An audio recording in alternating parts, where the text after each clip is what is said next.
God names a people group, and he also names a nation with one very specific purpose: to be a light and an example unto the rest of the world. When that nation fails, God's curses come. And when that people group fails, suffering follows. Yes, we're talking about the nation of Israel and his ancestrally chosen people, the Jews, and we are undoubtedly talking about Christians. What does all of this mean? Watch this video. You're in for a critical message that will change the lives of many. All right, folks, let's get into this one. I think it's a really important thing. And before we get into the passage that's going to be the foundation and the premise for our discussion today, the one thing I need to do is remind everybody what the purpose of the nation of Israel was. Now, don't get me wrong. We are not going to talk about the war. We're not going to talk about anything that's going on in the modern day with respect to Israel specifically. But what we will talk about is a critical biblical principle that we have to hold fast to in order to understand what's going on, not only in your country, whatever country you're watching this from, but to understand what's happening all over the world. This is very, very important. We recognize this. Now, we know that the nation of Israel was designed by God to be an example to all the other nations. And God made it very clear. He said, you're going to be a light to the nations. And the reality of it is, when you stay close to me, all of the world is going to see how blessed you can be by remaining close to me and obeying my commands. And if you choose to rebel against me, then the rest of the world will see an example of what it looks like when destruction settles in as a result of an insatiable appetite for sin, okay? And God did this all throughout the scriptures. He warned Israel. He said, follow me, seek me. When they chose not to do so, then they were they suffered immense pain and persecution and difficulty and hardship.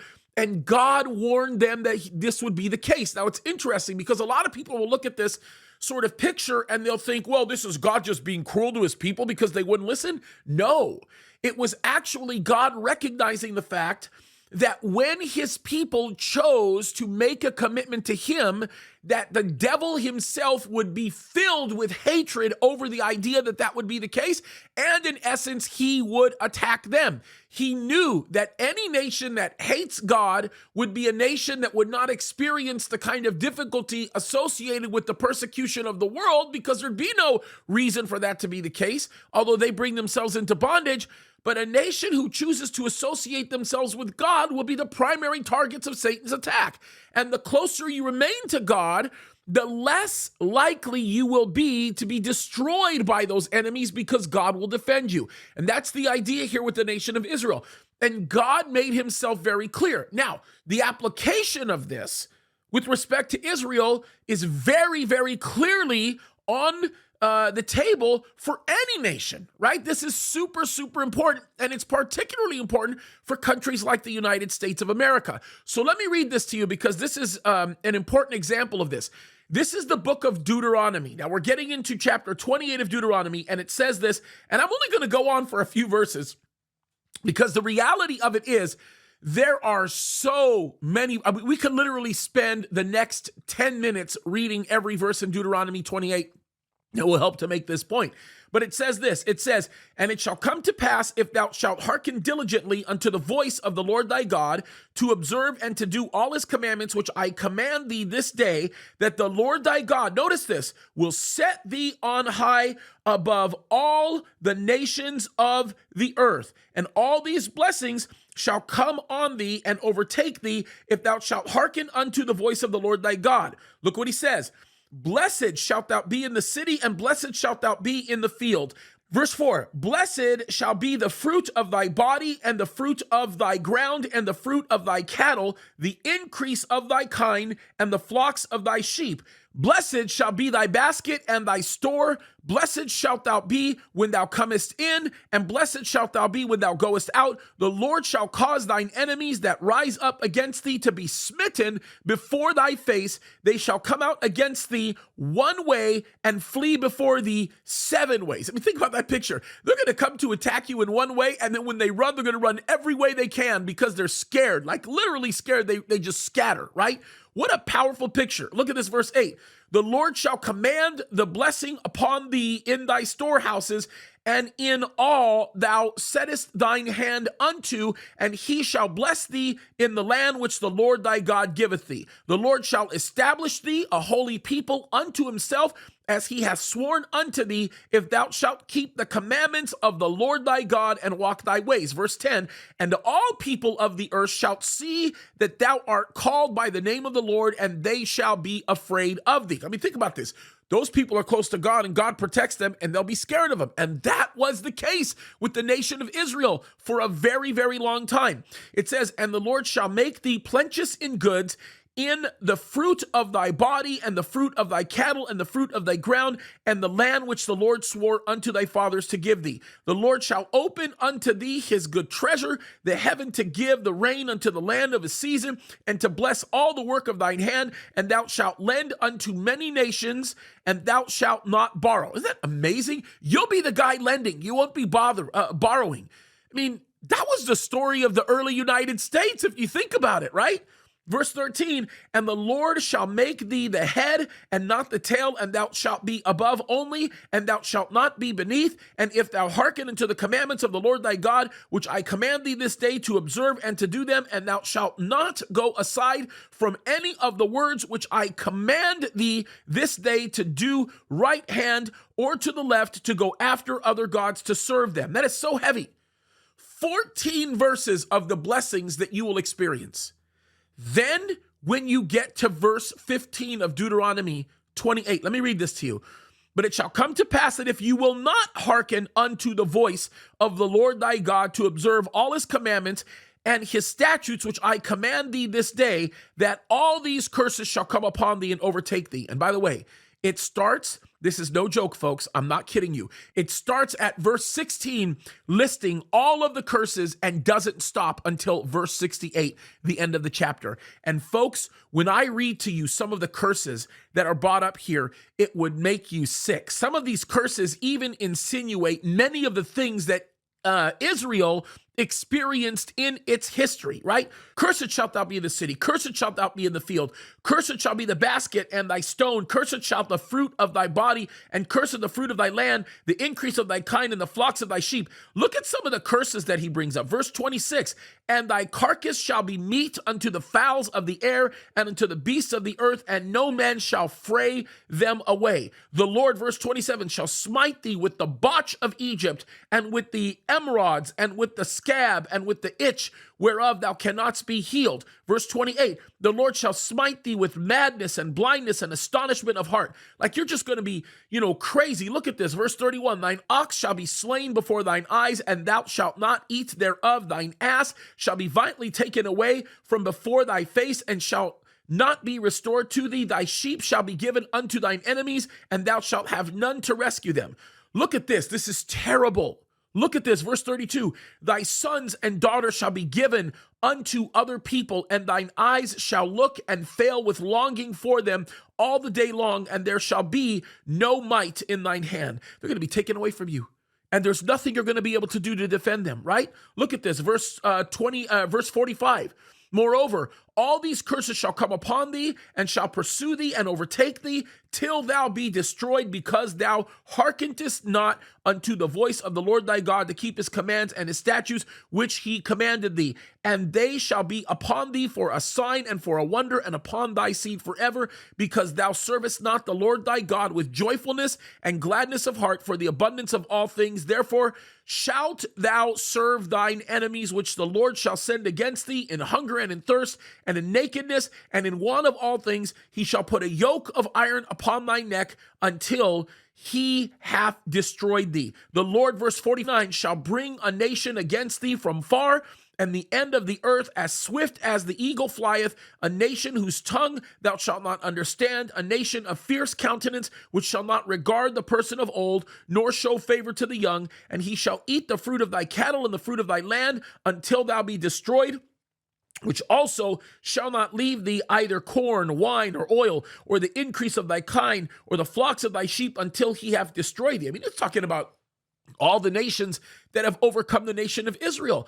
But the thing that is so terrible about all of this, folks, and I want you to see this because it's critically important, this is not a punishment that God inflicts upon them because God is some cruel God that just wants to see his people suffer.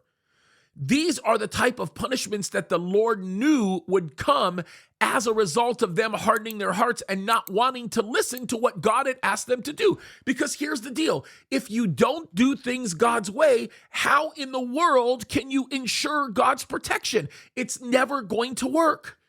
That's the issue here. And when we talk about the nation of Israel and the example that the nation of Israel brings to us, how about our country? What about the country you live in? It might not even be the United States of America. It doesn't matter what country it is. Fill in the blank. Whatever country it is, if that nation is not seeking the heart of God, if that nation is not putting God first, if that nation is seeking unrighteousness and wickedness and ungodliness, then it's going to bring upon itself the very things that we are witnessing right here. It's going to bring judgment upon itself. It is going to bring destruction. It is going to bring everlasting pain. And the reality of everything that we are watching right now is a direct function of that. Let me just bring up the United States of America for one example. This is a great example, right? When you start looking at the beginning of the decline of the United States of America, you can directly link it to the decision that it made collectively to walk in ungodliness.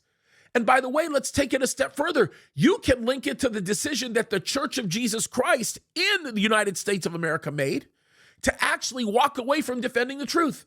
The very moment we decided to go woke, the very moment we decided to basically allow the propagation of sin to continue to be the function by which we are actually moved, the very moment we were putting pride flags up in front of the churches, the very moment all of these things started happening and the church began to tolerate sin, is the very moment we saw the beginning of the end. The reality of it is, the Christians in any country are the ones that should receive the blame because we are the ones that have been chosen by God to be representatives of him to this lost world.